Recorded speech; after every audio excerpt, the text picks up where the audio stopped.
So mga boss, gandang tanghali. Magtatanghali po na.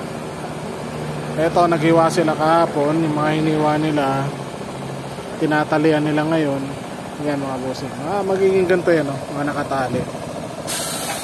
Yung mga malalaking gulong, yan lang naman yung mga pagkatapos hiwain, tatalian. Kasi pag hindi mo tinalian yan, malaking space kakainin yan sa likod ng truck. Pag binandel mo naman, ako, hindi mo mabubuhat ng nakabundle yan. 3 piraso lang yan sigurado. Mababalian ka pagka pinilit mong buhatin. So yan mga boss, yan, tinatalian nila. Yan, may pang press kami. Dati hindi namin yan ginagamitan ng pang press. Yung mga puwet ng tao ko ang pang press nila dyan dati. Pero awa naman ng Diyos, ayun, may binigay sa akin yung chewing ko na pang-press niyan. Actually yan, pang bundle yan. Ginawa lang ng tatay ko. Yan, yung pang-press niya, ginawa lang ng tatay ko yan. Para magamit na pantali niyan. Kasi pag hindi mo gagamitan ng makina yan, naku, ang tagal na trabaho niyan pag mano-mano. So yan mga boss. Tatalian nila, isasalansan. Kasi kahit na nakahanda na yan na pangarga,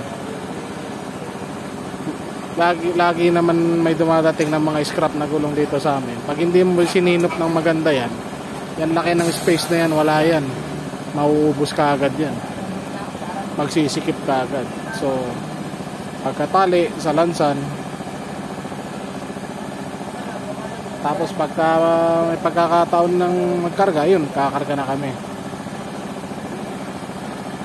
So yan mga bossing. Yan yung mga nakatali na yan. Pwedeng pangarga yan mula sa ilalim hanggang pumantay sa ulo ng truck. Yan yung truck na, yan nga pala yung truck namin. Yung kinakargaan namin na truck namin. Bali 3 yung truck namin, kaya lang isa nasa chewing ko sa Talavera sa Nueva Ecija. Talavera, sorry. Cabanatuan pala sa Nueva Ecija. Kasi ito yung mga parang-karga namin. Mga after lunch, pagkakarga na kami. Yan mga boss.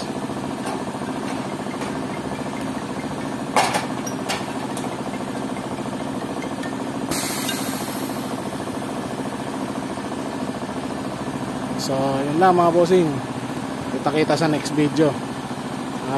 Please follow my Facebook page, Alab Scrap Tire Recycling, at saka itong YouTube channel, Alab Scrap Tire Recycling.